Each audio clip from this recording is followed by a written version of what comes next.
Super Smash Bros. Melee is famous for two things: its momentous competitive scene and its terribly rushed release schedule. The argument could be made that the first has correlation to the second, but the more important aspect to that was their inclusion of clone characters. Now, Smash was no stranger to clone characters at the time, as they had included Luigi in the first game, along with basing some characters on the models of others for easier additions. This also expanded into Brawl with the inclusion of Wolf and Toon Link and Lucas.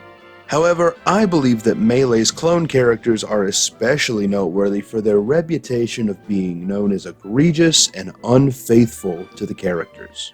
But this begs the question, are they really? Now, this isn't another argument about how Melee is superior to Ultimate. I don't care, I'm not one of those kinds of people. I haven't even played it. But when you look at the clone characters of old and new through a critical lens, you may see that Melee may have done it best. Clones in fighting games are nothing new. It gives a new perspective on a familiar setting for players to explore. These nuances can lead to totally different playstyles, or the exact same in some cases. Ryu and Ken in the original Street Fighter were the exact same, but in 2 and beyond they were given mechanical differences. And this expanded even further in Street Fighter Alpha 2, where now we have Ryu, Blonde Ryu, Evil Ryu, Very Evil Ryu, and Super Very Evil Ryu. Not to mention Girl Ryu and Bad Ryu in a different way from Evil Ryu, making this roster of 22 characters have nearly 1/3 taken up by the Shoto archetype.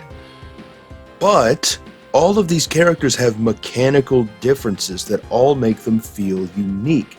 And when translating this line of thinking into a platform fighter, you have different properties you can take into account. Melee's 6 clone lineup was a way to beef up the roster for a better player experience. Characters that would have no chance of making it in otherwise, or characters Sakurai wanted to sneak in from the get-go. And while we think of them as overall lazy in design, since Sakurai said all 6 of these characters took less time than one Wario, when you truly look at them from a mechanical standpoint, you can see a lot more depth. I'm just gonna say it. I like Smash Ganondorf. Obviously I would tweak a few things, but his overall design favors his theme of raw power and his holier-than-thou personality. People act like Sakurai was held at gunpoint to do this, but he simply wouldn't have chosen Ganondorf if he didn't think it was a good fit. It should be said that Ganondorf made it in by the skin of his teeth, only being added because he had a similar build to Falcon and that the Space World demo's model was available to use, and since in Sakurai's mind every Smash game he makes is going to be the last, it makes sense that he would want to add Ganondorf. But the point is, just because he wanted to doesn't mean he was going to purely out of necessity.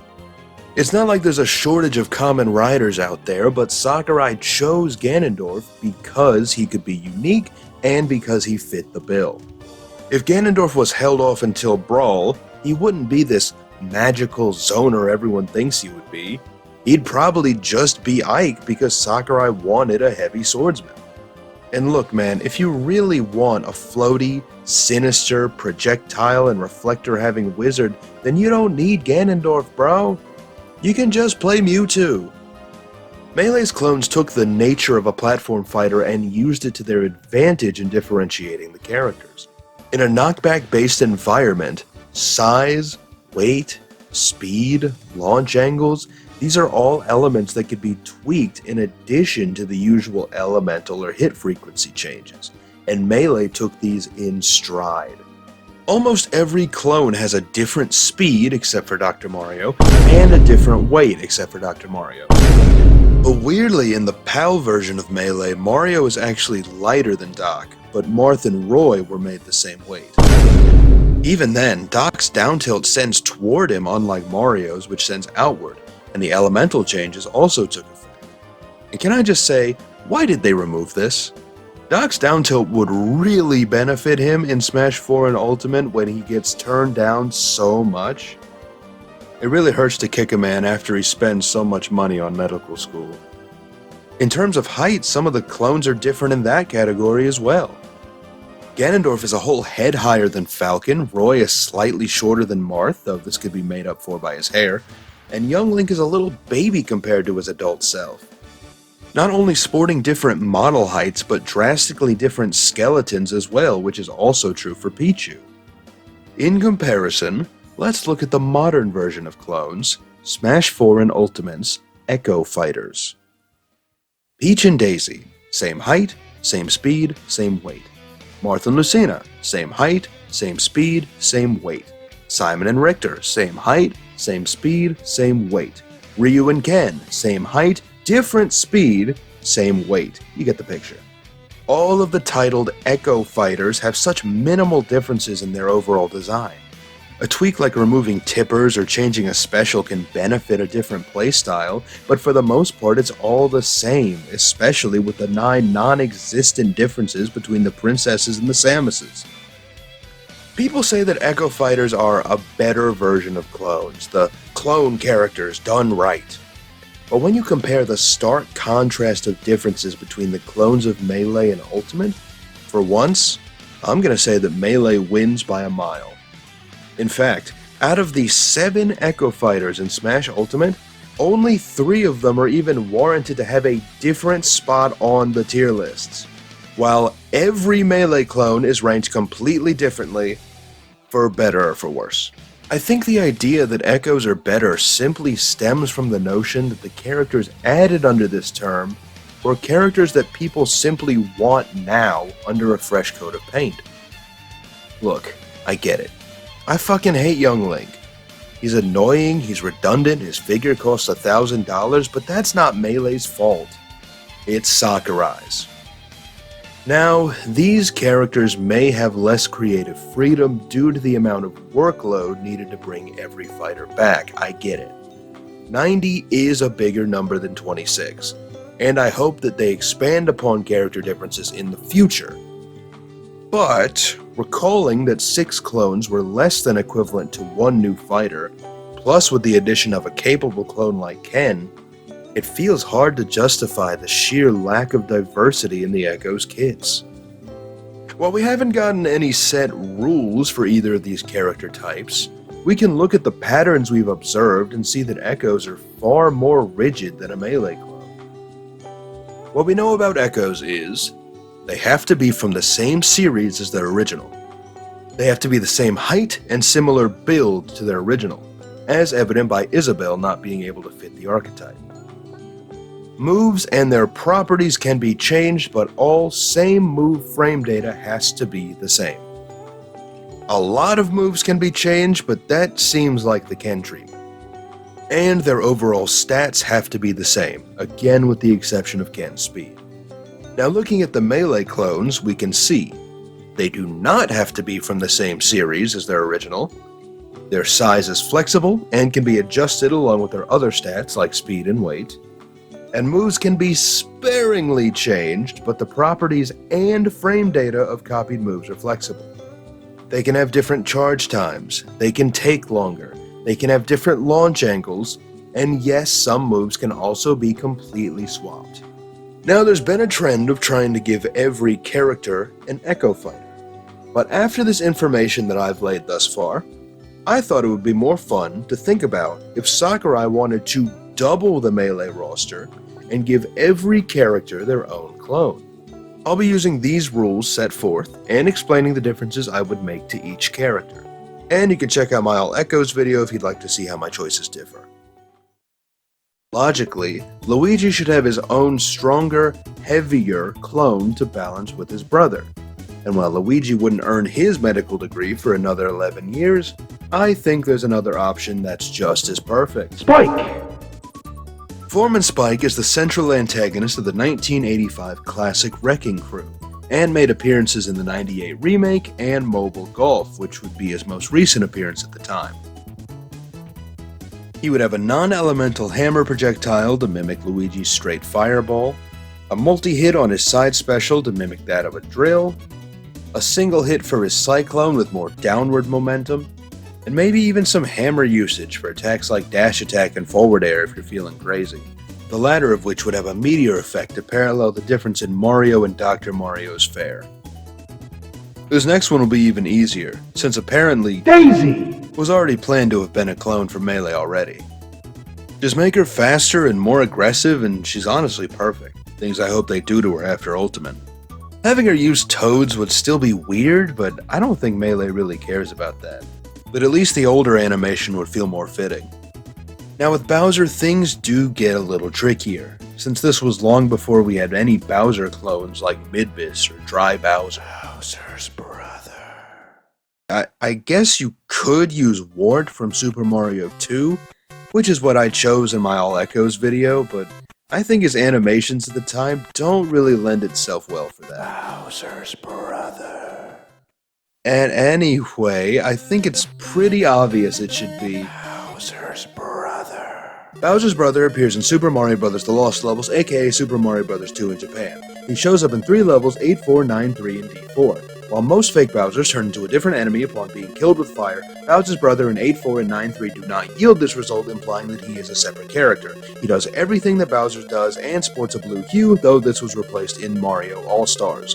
While I find this character fascinating, I feel like his congruent look and uncertain origin make his inclusion a bit muddy, and work better as the alt reference that he already is. Overall, I think that Bowser's best choice would be Charizard!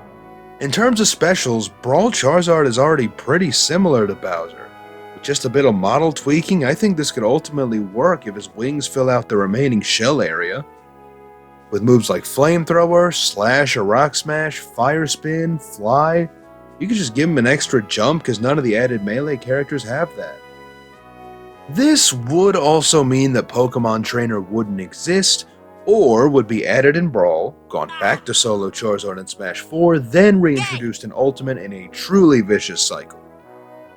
This could be avoided if you wanted to go for Blastoise over Bowser instead, I guess, but I don't think it works quite as well. A character that can fly is the only logical answer I can find to a character with this stupid-ass run. Yoshi, on the contrary, is gonna be pretty easy. While I said that Birdo would be the best choice for an Echo Fighter, her neutral special would have to be too different to justify the change for Melee. Which is why I'd rather go for Boshi, the optimal Mario RPG choice that everybody wants. This would essentially just be Yoshi's Daisy, just make him faster and more aggressive with worse airspeed and you're good to go.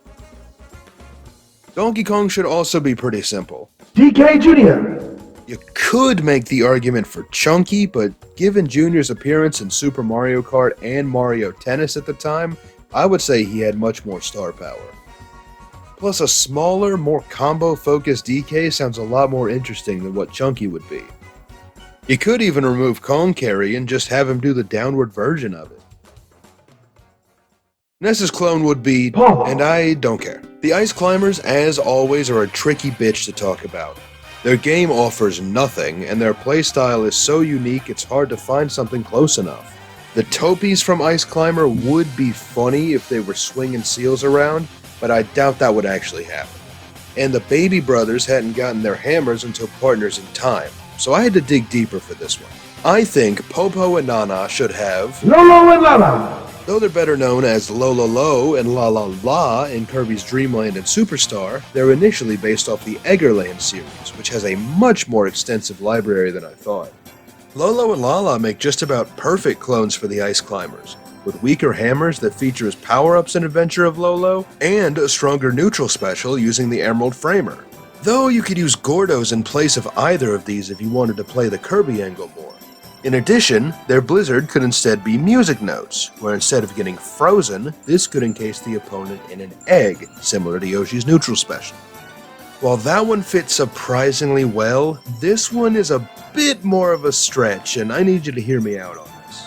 King Dedede! Now Sakurai did explicitly say this would be a stupid idea, which I agree with, but give me a break here, man, I don't have a lot to work with. The fact of the matter is if you look at Kirby's specials and compare them to King Dedede, it's undeniable that there are some similarities that could easily be rearranged. Not to mention that Dedede around this time was a lot rounder. I think he would be very low tier in Melee, surprising I know, he's cloning Kirby, but a larger, heavier, stronger version of the character with a few hammer incorporations and less focus on combos would tide us over until Brawl. Samus was a pretty hard one, since we wouldn't get characters like Dark Samus or SAX for another year, which is a bit too long to institute the Roy rule.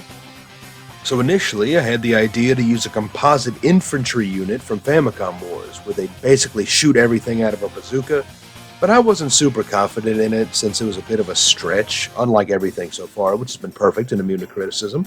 So I thought all hope was lost, until I had a brilliant idea. To look into a little-known series called Metroid. And that gave me the perfect candidate after all. Chorizo! In Super Metroid, the Chorizo are awakened forms of the Chozo statues that appear after collecting the bomb and the screw attack, which they're guarding. The Golden Chorizo also throws missiles back at Samus, as well as being able to produce an energy blast and explosions. This idea would have a slower, stronger Samus with no grapple beam and a faster up smash, since they don't have the cannon creating the explosions. Neutral Special would instead charge from holding the button and would fire upon releasing it or reaching maximum charge. The screw attack and bombs could have them morph into the Chozo statue pose, which would create a bigger hurt box, but could be compensated by dealing more damage.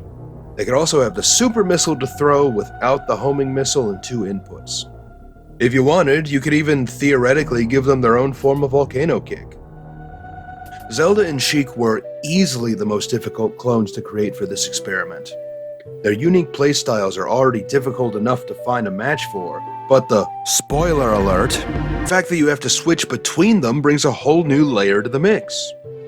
You could go for young Zelda and Impa, but that doesn't have the same level of cohesion, and if we had young Link and young Zelda, I would flush this game down the toilet. I'm gonna have to dig deep again for this one, and I think I found a pretty good candidate. Ciao! Oh, what's that? You have no idea who this is? Well, maybe you'll recognize her friend. Goku! Chao and Goku are from Famicom Mukashi Banashi Yu Yuki, the second game in the series after Famicom Mukashi Banashi Shin Onigashima, which actually appeared on the original Smash 2 poll. Chao is a young, pure-hearted girl, and Goku is her martial arts monkey best friend, both of which could boast similar yet smaller builds to their counterparts. Yu Yuki is also known specifically for its change character mechanic, which is another point in its favor. You would have to make a few things up, but Chao could have a fiery heart-shaped neutral special to reference her love of passion and romance novels, which could be a single hit and negate projectiles instead of reflecting them. Her side special could be an explosive shooting star to reference the crashing meteor that contained Goku.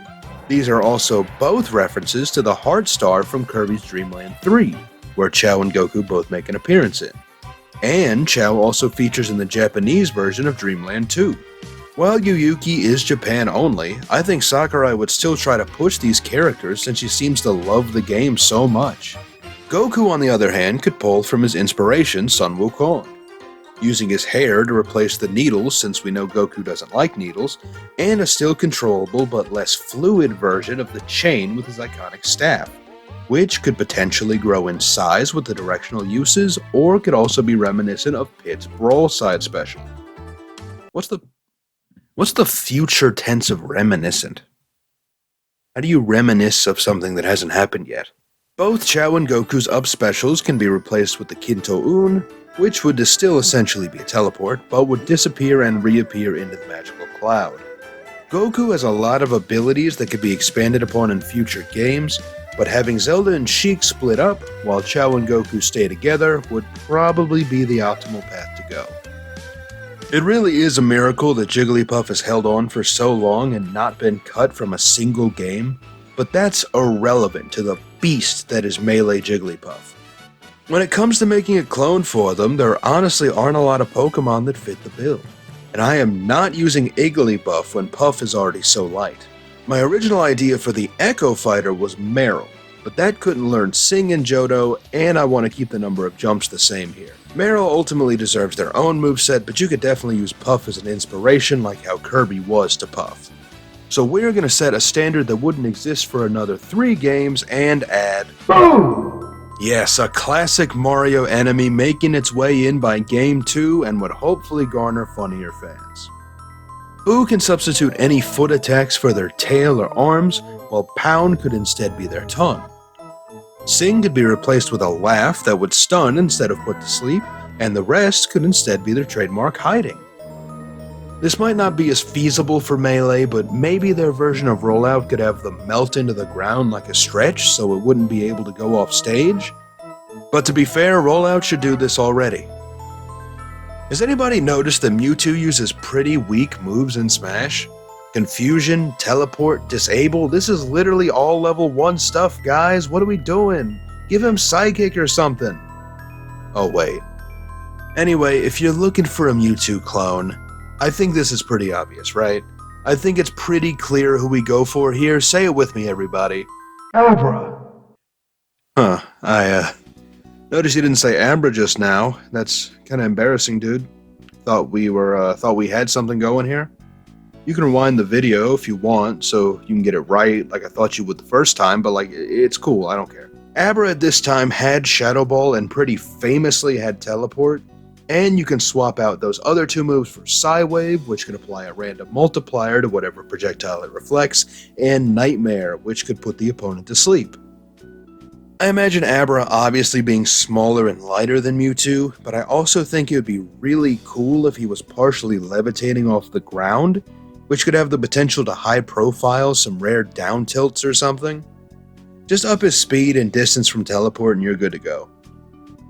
Finally, we have Melee's most unique character, Mr. Game & Watch. You may think that this is virtually impossible, right? I mean, look at him. What character out there could possibly fit the bill of being flat, having that schnoz, and going on so many adventures that they'd be able to copy nearly all of his moves? Well, I think the answer may be staring you right in the face since the very beginning. Because it's your friend and mine, Super Jumpman.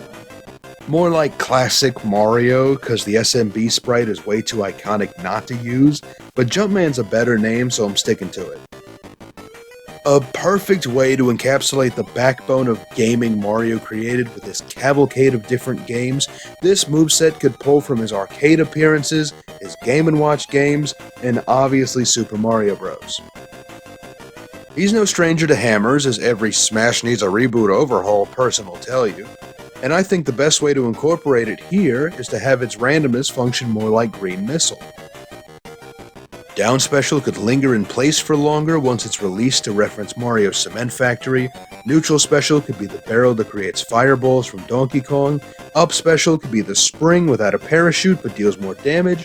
Not to mention that everything Game & Watch uses can be reskinned into something from Jumpman's repertoire of props.